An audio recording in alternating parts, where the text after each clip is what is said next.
एकदम खतरनाकमध्ये ॲक्सिडेंट झाला, म्हणजे अर्धा पार्टच गेला ट्रकचा. कोण वाचला असेल याची.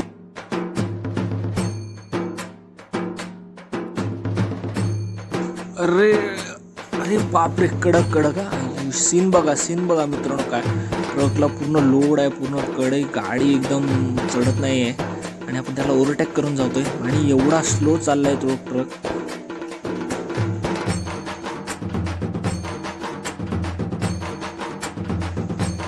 कातलाला आता थुकी लावायचं काम करतायत, कारण काय आता त्यांना माहिती आहे आता दगडं जर चिकटून नाही ठेवली ना तर परत एकदा पावसाळ्यात ते परत येतील खाली आणि गाडींची चुम्मा घेतील. त्यामुळे घाटाला दगडी लावणे गरजेचं आहे, ते तारा लावणे गरजेचं आहे म्हणून.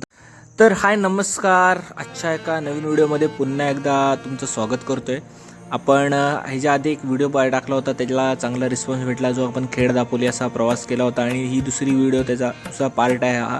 आपण आता खेड दापोलीतून खेड चिपळूण असं प्रवास सुरू केलेला आहे, कारण ती व्हिडिओ खूप मोठी झाली होती. तुम्ही जर व्हिडिओ पाहिली नसेल तर ती व्हिडिओ जाऊन तुम्ही नक्की बघा. आणि आता पण मी आता खेड दापोली खेडचं जे एस स्टँड आहे तर ते आपण नुकतंच सोडतोय. आपण आता जर भरणा नाक्यातून न जाता आपण रेल्वे स्टेशन मार्गी जातोय आणि डायरेक्ट आपण रेल्वे स्टेशनच्या इथून पुढे बाहेर पडणार आहोत. त्यामुळे व्हिडिओ पूर्ण बघा. आपण भोसलेघाट तुम्हाला बघायला भेटेल, त्यानंतर आपण परशुराम घाट बघायला भेटेल, काय कंडिशन आहे ते बघायला भेटेल. आता काही दिवसावरती शिमगा आला आहे, त्यामुळे आपल्याला तो सुद्धा प्रवास अनुभवता येईल. आणि बाईक राईड आहे, एकदम सुंदर अनुभव आहे. थोडा आता उन्हाचा पारासुद्धा वाढत चाललेला हे आहे. आपल्या खेडमधील जागबोड नदीवरती रेल्वे स्टेशन रोड मार्गे जाणारा हा एक पूल आहे. त्या पुलावर, त्या छोटा पूल मला का समजत नाही, अजूनही समजत नाही आहे की हा छोटा पूल का बांधला आहे. आणि जर कदाचित हा मोठा पूल बांधला असता तर जो त्या साईडला जाणाऱ्या एसट्या आहेत त्या कदाचित ह्या साईडने आल्या असं शिवतर वगैरे ज्या गाड्या जातात त्या रस्त्यांना यांना बाईक वगैरे ठीक आहे, फोर व्हीलर वगैरे यांना हा ठीक आहे रस्ता. पण जर एसट्यांसाठी हा भरणा नाक्यातून मोठा वळसा काढून जायला लागतं, कदाचित तो वेळ वाचला असता. आणि हे रस्ता आणि रेल्वे स्टेशनकडे जाणारी वर्कळ पण खूप आहे. रेल्वे स्टेशन किंवा ज्यावेळी रेल्वे येते त्यावेळी या रोडला भरपूर पब्लिक असतो, ट्रॅफिक असतो, त्यामुळे खूप रश असते. आणि हा रस्ता आहे ना कधीच चांगला नाही आहे, नेहमी उकरलेलाच असतो, कुठेतरी ना कुठेतरी खोदल्यात. तुम्हाला तर नक्की बघायला भेटलं काय कसं काय पद्धतीचा रोड आहे तो. आणि हा रोड नेहमी उकरलेला. आता मी बऱ्याचदा किती वर्ष ह्या रोडने प्रवास करतोय पण हा रस्ता काय होत नाही, का होत नाही याचं काय उत्तर नाही. हा रस्ता मला वाटतं आता त्यांनी कॉन्क्रीट रोड म्हणून बनवावा त्यांनी, जेणेकरून तो खड्डे पडणार नाही. दरवर्षी पावसाळ्याचा रस्ता उकरतोय, दरवर्षीची हेच बोंब आहे. आणि रेल्वे स्टेशनकडून जाताना एवढा त्रास होतो. ज्यावेळी आपली ट्रेन सुटत असते, ट्रेनचा टाईम जवळ आलेला असतो, त्यावेळी एवढा वैताग येतो का रिक्षा म्हणा किंवा काही आपली व्हेकल असेल ते ह्या कच्च्या रस्त्यातून जाऊ शकत नाही. गव्हर्नमेंटने प्लीज प्लीज प्लीज गव्हर्नमेंट तुम्ही लक्ष द्या. आमचा टॅक्सचा पैसा आहे, कुठेतरी चुकीच्या ठिकाणी न वापरता चांगल्या ठिकाणी वापरा. हा रस्ता खरंच आम्हाला गरजेचा आहे, त्या रस्त्यावरती काम करणे गरजेचं आहे. तर गव्हर्नमेंटला तुम्ही रिक्वेस्ट करतोय की बाबा आमचा रस्ता बनवा. हा रस्ता आहे ना पुढे वेरळ वगैरे, आम्हाला माझं गावसुद्धा तिसंगी आहे, त्यामुळे खेडवरनं जर निघालो तर आम्हाला हा शॉर्टकटच आहे. पण हा रस्ता जर एवढा घाणेरडा असेल तर आम्हाला येण्याची अजिबात इच्छा होत नाही. आता हा पूर्ण रस्ता आता आपण इथे हा रस्ता आता रेल्वे स्टेशनचं बनवलं आहे, हा पण आहे ना एकदम थर्ड क्लास क्वालिटीचं काम आहे. हे जे कॉन्क्रीटचं बनवलं आहे ते पण, आणि हे रेल्वे स्टेशन आहे खेडचं. बऱ्याच जणांना वाटतं की रेल्वे स्टेशन अतिशय बकवास एकदम फालतू लेवलचं काम केलं खेड रेल्वे स्टेशनचं. मला अजिबात आवडलं नाही, एकदम म्हणजे भंगार क्वालिटी काम आहे, भंगार क्वालिटी. स्पष्ट शब्द सांगाय, कारण CCTV नाहीत, काही नाही, एकदम भंगार गळ्याच्यावरती आपण वेगळा व्हिडिओ बनवूया आपण नक्कीच. पण आता आपण एक भरणा नाका क्रॉस करून आपण आता डायरेक्ट मुंबईगाव रोडला लागतोय. हा पण पूल खूप महत्त्वाचा पूल आहे, कारण जर पूल व्यवस्थित बांधून घेतला, कारण तो बाजूचा जर पूल चालू झाला तर कदाचित ट्रॅफिक डिवायडेड होईल. पण हा पण पूल नवीन बांधणे गरजेचं आहे. आता तो पूल बांधताय त्यावेळी हा पूल निश्चित उचलतील ह्याला पुलाला. पण मग गणपती येणं आम्हाला काही गडबड करू नका, जेणेकरून इथं ट्रॅफिक होईल, जेणेकरून जाण्या येण्याचा रोड नेहमी रेग्युलर चालू असू द्या, जेणेकरून जाण्या येण्याला सोपं पडेल.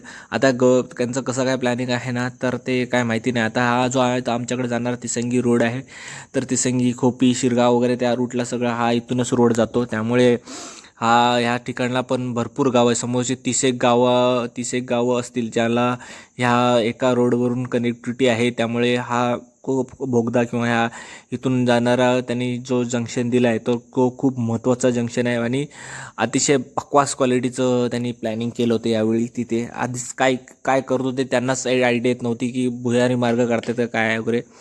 आणि आता आपल्याला फायनली भोसतेघाट सुरू झाला आहे आणि हा भोसतेघाट एवढा सुंदर बांधला आहे, पण एवढे ॲक्सिडेंट होण्याचे काही प्रमाण काय कमी होत नाही. कारण आता बघा, आता तुम्हाला इथे समोर एक ट्रक दिसतोय, त्याचा ॲक्सिडेंट झाला आहे. म्हणजे अक्षरशः एवढी बेकार अवस्था आहे ट्रकाची की काही विचारू नका. भोसतेघाट हा नेहमी ॲक्सिडेंटचाच घाट आहे आणि तिथं आल्याच्या नंतर एक ना एक तरी गाडी पलटी झालेली ठोकलेली वगैरे दिसते. बघा आता क्रेन ही गाडीला उचलते वगैरे, त्यामुळे तिथे हे नेहमी ॲक्सिडेंटचंच आहे. गव्हर्नमेंट याकडे लक्ष द्या, ह्याला काहीतरी भोसतेघाटाला बायपास द्या किंवा काहीतरी वेगळी आयडिया लावा आणि वन वे म्हणा किंवा असं काहीतरी चालू करा. आता एवढे गतिरोधक असूनसुद्धा कमाल आहे की ते एक गाड्या हातवर ठोकल्या जातात. काय काय कंट्रोल होत नाही की काय आयडिया येत नाही आपल्याला. कारण आपल्याकडं काय आपण तेवढ्या लोडच्या गाड्या चालवल्या नाहीत, त्यामुळे कदाचित असेल. कारण इथे तुम्ही समोर बघू शकता पॅचमध्ये पूर्ण एवढा सिमेंट वॉल असून सुद्धा तो फोडलेला आहे आणि एवढे 15 गतिरोधक आहेत तरी पण सुद्धा हे आहे. आणि इथे कसं जरा चढ प्लस टर्न आहे, त्यामुळे मोठ्या मोठ्या गाड्यांना सुद्धा चढवताना थोडा त्रास होतोच. म्हणजे लोड असल्यामुळे गाड्याला थोडा त्रास आहे. आता इथे एक हा स्पॉट आहे, खूप छान स्पॉट आहे वरतून, पण इथे लोक आहेत ना आता हल्ली कचरा टाकायला लागलेत. हे चुकीचं आहे, ह्याच्यावरती गव्हर्नमेंटने कारवाई केली पाहिजे. बघा ह्या साईडला ना आता ते JCBने त्याने सारखं कचरा उचलून घेतला आहे. बघा इथे ह्या ठिकाणी भरपूर लोक येऊन कचरा टाकतात, हे चुकीचं आहे. बाकी हा घाट सुंदर आहे, ड्रोन शूटमध्ये खूप छान दिसतं, व्ह्यू दिसतो. त्यामुळे हा बाकीचा घाट हा इथून बाकी वरती गेल्याच्या नंतर काय वाटत नाही, पण हा एकमेव टर्न आहे जिथे ॲक्सिडेंट खूप म्हणजे खूप लेवलला होतात. त्यामुळे गव्हर्नमेंट ह्याकडे लक्ष द्या. तुम्ही मगापासून गव्हर्नमेंट बोलते, गव्हर्नमेंट म्हणण्यापेक्षा आता आपल्या स्थानिक लोकांनीसुद्धा याकडे लक्ष दिले, आपले पुढाऱ्यांनी पण सुद्धा लक्ष दिलं पाहिजे. त्याशिवाय काय होणार नाही. आता आपण ऑलमोस्ट मोरावंडेच्या जवळ आलो आहे. मोरावंडेच्या इथून इथे काय ना ह्या कॉन्क्रीटच्या रोडवरती आता प्रॉब्लेम असा आहे की जेव्हा तुम्ही फोर व्हीलरमधून प्रवास करता तेव्हा असे काय काय खड्डे आहेत ना, जे असे खड्डे म्हणता येणार नाही, असे खालीवर असे पॅच आहेत. त्यामुळे कधी कधी आहे ना असा खड्डा दणका भेटतो या रस्त्याला की गाडीचं सस्पेन्स वगैरे तुटण्याची शक्यता आहे. तुम्हाला असं समजत नाही, पण ज्यावेळी तुम्ही फोर व्हीलरमधून प्रवास करता तेव्हा फोर व्हीलरवाल्यांना माहिती असतं की बाबा एखादी या रोडला गाडी जास्त स्पीडने पळवली आणि असं मध्येच खटका आला तर ती गाडी जोरात धमकन आदळते. त्यामुळे बऱ्याचशा ट्रॅव्हल्स एजन्सीवाल्यांची ट्रॅव्हल्सवाल्यांची किंवा एकदम फोर व्हीलरवाल्यांच्या बघा इथे ह्या लाईटीचा पोलाच्या अगदी पुढच्या साईडला गेला ना की गाडी अशी जोरात धमकन आदळते. हे बघा या ठिकाणी अशी गाडी जोरात आदळते. अशी दिसताना तुम्हाला अशा नजरेला दिसत नाही, पण हे एकदम अशी गाडी जोरात धमकन आदळते तिथे. त्यामुळे कदाचित याचा प्रॉब्लेम होऊ शकतो. आता हा टोल नाका झालेला आहे आपल्या इथे. आपण आता टोल नाक्याच्या म्हणजे शिवफाट्यावरती ऑलमोस्ट पोचलो आहे. शिवफाट्यावरती पण आधी जुना रस्ता तुम्हाला माहिती असेल, आजूबाजूला एवढी झाडी होती, मस्त वाटायचं. आता ती झाडी केव्हा मोठी होईल त्यावेळी जरा रस्ता शांत होईल. बाकी हा रस्त्यावरती एवढं रखरखीत वातावरण आहे. एक आहे की कॉन्क्रीटचे रोड असल्यामुळे पावसाळ्यात तसा काय प्रॉब्लेम होणार नाही, पावसाळ्यात काय विषय वाटणार नाही.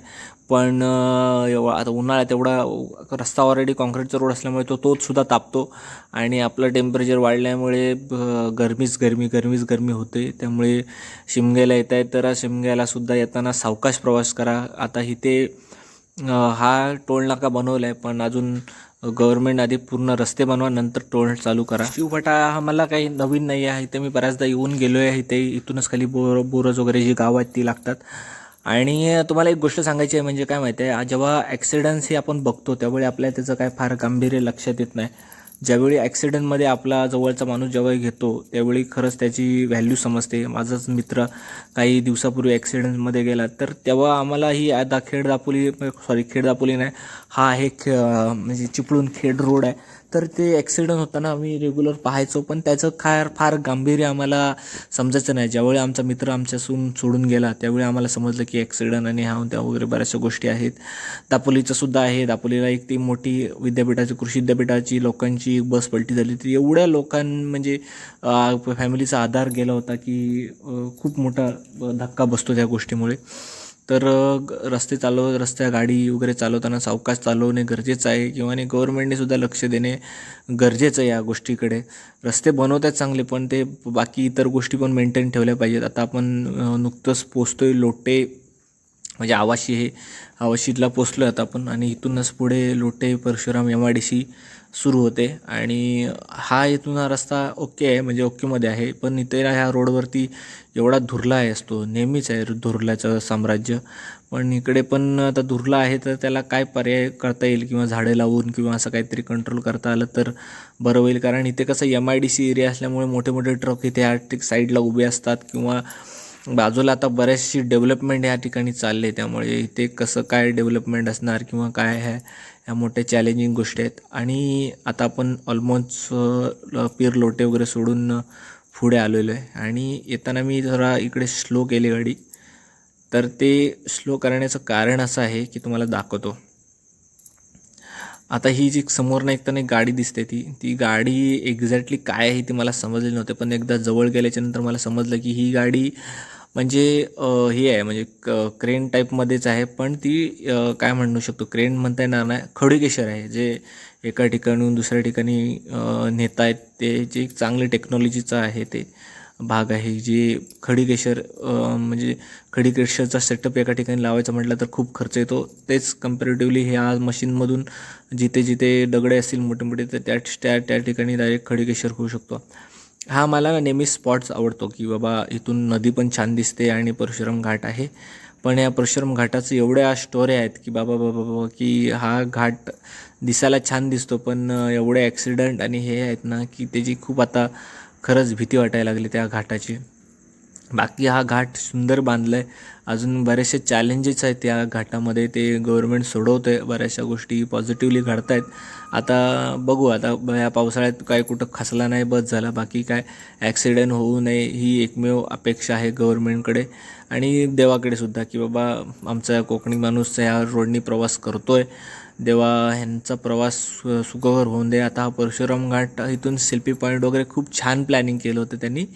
पण आता ते शेवटी डोंगराला खोदत आहेत म्हटल्यानंतर ते चॅलेंजेस आहेतच, की डोंगर कुठंतरी खचला जातो आहे, किंवा बरेच आता गेल्या वेळी तुम्ही बघितलं ना की एवढा मोठाच्या मोठा पॅच तो हे झाला होता खाली गेला. अजून तिथं काही विशेष असं काही त्यांनी काही केलं नाही, संरक्षण भिंत वाढ उचलले वगैरे या ठिकाणी.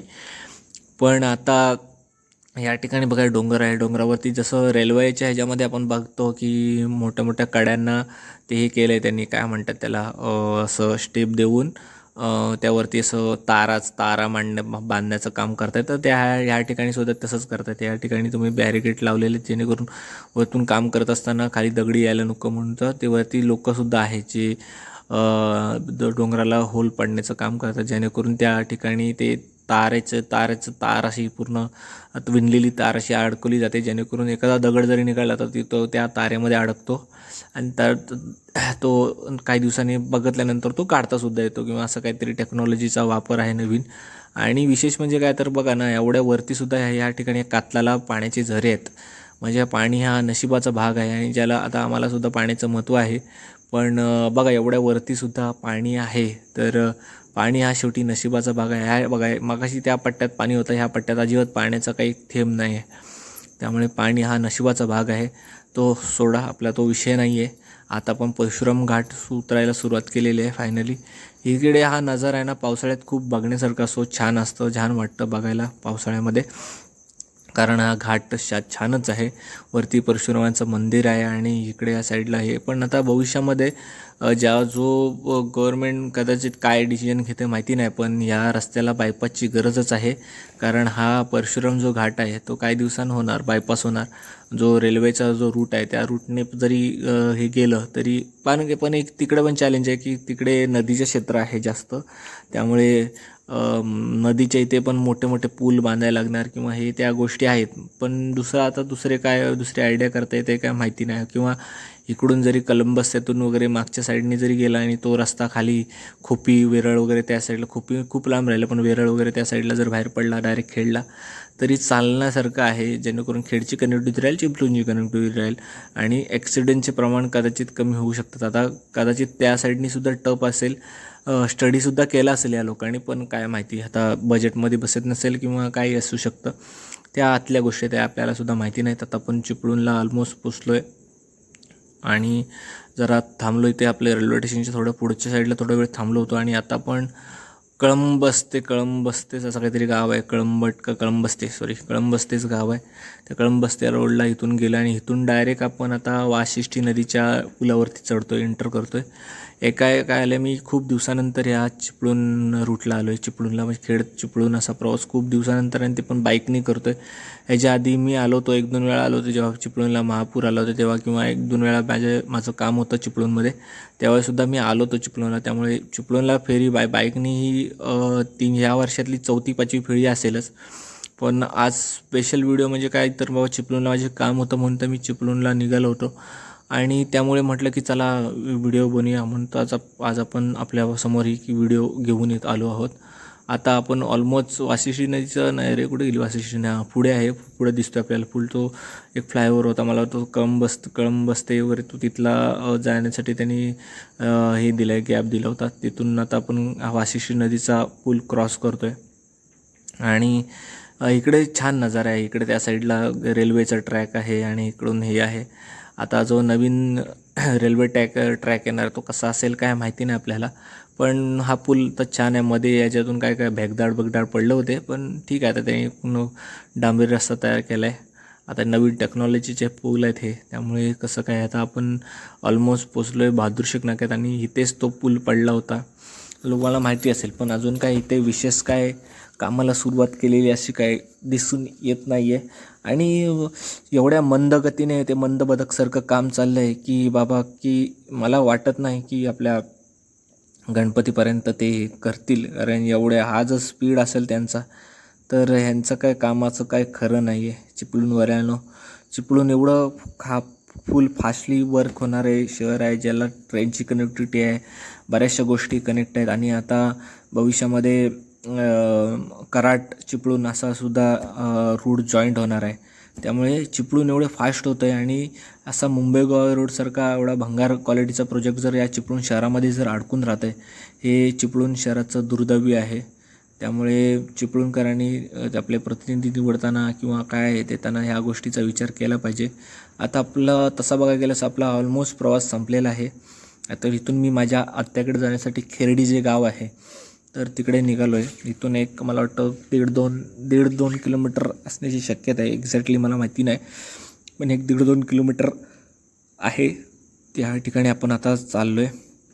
इकडून मी बऱ्याचदा बसनी ज्यावेळी यायचो त्यावेळी मी इथून बऱ्याचदा त्या ठिकाणी चालत गेलेलो आहे. पण आता आपली गाडी असल्यामुळे चालत जाण्याचं प्रमाण आपलं फार कमी झालेलं आहे. त्यामुळे आपण आता डायरेक्ट बाईक घेऊनच चाललो आहे तिकडे.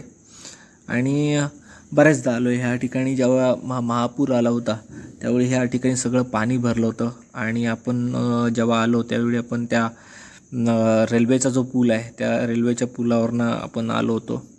आणि हा रस्ता आहे ना, हा रस्तासुद्धा खूप महत्त्वाचा रस्ता आहे. कारण जसा आमचा खोपी रोड आहे तसंच हा रोड आहे आतमध्ये शिरणारा. हा पुढं चिपळूणवरनं कुंभार्ली घाट वगैरे जो आहे ना त्या ठिकाणी, म्हणजे हा सातारा कनेक्ट आहे. सातारा कोल्हापूर अगदी तिकडे पश्चिम महाराष्ट्र मराठवाडा वगैरे त्या साईडला सगळ्या जोडणारा हा रोड आहे. कोकणातला जसा गगनबावडा वगैरे तसाच कुंभार्ली घाट हा खूप महत्त्वाचा घाट आहे, आणि तोच रस्ता हा आपण बघतोय. आणि हा रस्ता आता किती कॉन्क्रिटीकरण आहे हे आपल्याला काय आयडिया येत नाही. आता आपण जेवढा खेर्डीपर्यंत प्रवास केला आहे, पुढं काय प्रवास केलेला नाही, त्यामुळे आपल्याला काय फार त्याची काय आयडिया नाही आहे. बाकी पुढचा कसा रोड आहे तो ज्यांनी कुणी प्रवास केला आणि त्यांनी आपल्याला कमेंट्स करून नक्की सांगा. आणि आपण तिकडे एक दिवशी कोल्हापूरचा पण सुद्धा बाईक राईड करायचं प्लॅनिंग आहे. आणि मित्रांनो, तुमचा जर सपोर्ट असेल तर निश्चित आपण करू. आपण काय फार मोठे बाईकर नाही आहेत, पण तुमचा जर सपोर्ट असेल तर आपण निश्चित त्या ठिकाणचा प्रवास करू. आणि आपण आता खेर्डी गावामध्ये वळलो आहे. तिथून अगदीच काही मिनटाच्या अंतरावरती आपण आपल्या आत्याचं घर आहे, आणि इथं जाऊन आपण काय जास्त वेळ थांबणार नाहीत. ऑलमोस्ट आता आपण पोचलो आहे या ठिकाणी. आणि आपण आता इथून थोडा वेळ थांबू, आत्याला वगैरे बघू, आणि आपल्याला परत एकदा चिपळूणला काम आहे त्यासाठी जायचं आहे.